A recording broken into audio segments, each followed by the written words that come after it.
Uy, napansin nyo ba? Minsan may mga simpleng biruan lang sa TV na biglang, boom, viral agad sa buong internet. Pero alam nyo, kapag tiningnan natin ng medyo malapitan, madalas hindi lang siya basta showbiz chismis eh. Salamin pala siya ng mas malalalim na usapin sa lipunan natin.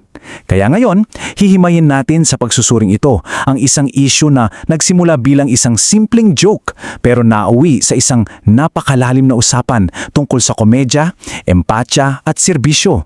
Tara, simulan natin. I'm sure nakita nyo na to sa mga feeds nyo. Ay, ABS-CBN pala yun, sorry.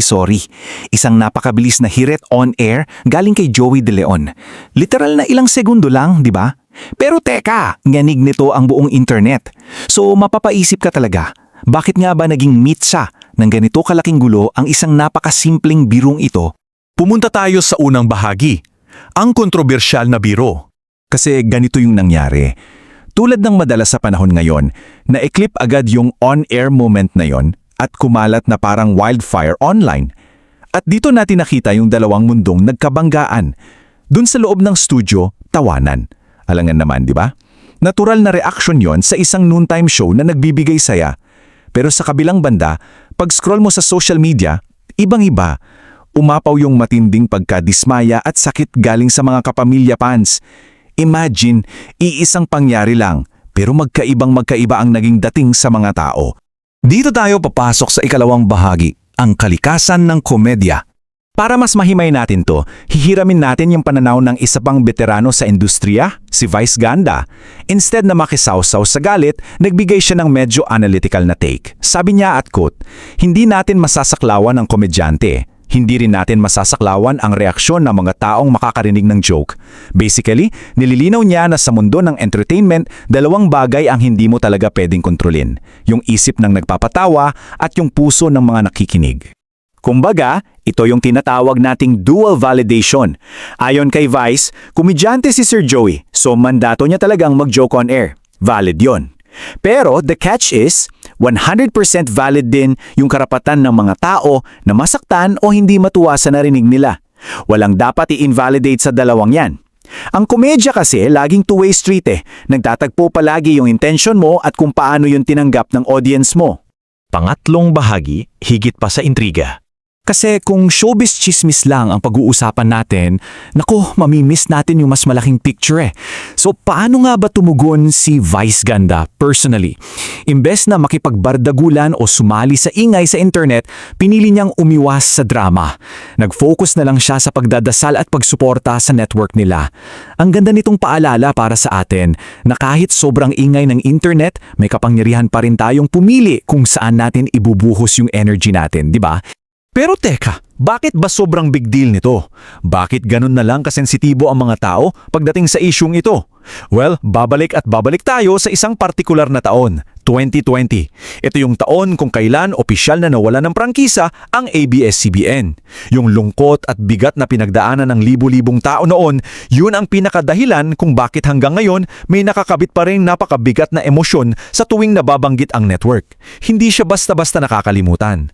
Kaya mapapaisip ka talaga eh, kapag nawala ang isang higanteng institusyon ng media, sino ba yung totoong nawalan?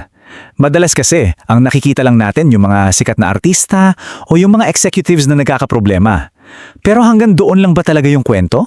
O may mas malaki at mas malalim na tama sa likod ng mga kamera? At yan ang tatalakayin natin sa ika-4 na bahagi, puso ng serbisyo. Kasi kapag sinilip mo yung totoong ripple effect nito, grabe. Hindi lang tutungkol sa mga artista eh. Unang-una, andyan yung libu-libong regular na empleyado na bigla ang nawala ng trabaho at kabuhayan. Pangalawa, yung mga ordinaryong Pilipinong nawala ng pang-araw-araw na libangan, pampatanggal ng pagod. Pero ito yung pinaka-crucial. Yung publikong umaasa sa mabilis at eksaktong balita tuwing may bagyo o kalamidad. Biglang umangat yung usapan eh. Mula sa simpleng showbiz entertainment, napunta tayo sa issue ng pambansang kaligtasan. Kasi para sa ating laging may hawak na smartphone, nandito sa syudad at mabilis ang internet, madaling sabihin na okay lang yan. Pero imagine nyo yung napakarami nating kababayan sa mga malalayong probinsya. Para sa kanila, ang network ay isang literal na lifeline. Kapag may paparating na malakas na bagyo, yung radyo o TV ang tanging koneksyon nila para makalikas at maligtas. Ang pagkawala nito, nag-iwan talaga ng napakalaking butas sa impormasyon sa panahon ng matitinding sakuna. Kaya nga sa huli, ito yung punto ni Vice. Hindi niya inaasam ang pagbabalik ng network para lang manalo sa ratings game o para talunin ng kompetisyon. Umaasa siya dahil kailangan ito ng mas nakararaming Pilipino na umaasa sa serbisyo nila. Ibinabalik nito yung atensyon natin mula sa mabababaw na ingay ng showbiz papunta sa pinaka-core na rason kung bakit nga ba nag-e-exist ang media sa bansa natin para maglingkod sa masa. So bago tayo magtapos, iiwan ko sa inyo ang mabigat na tanong na to.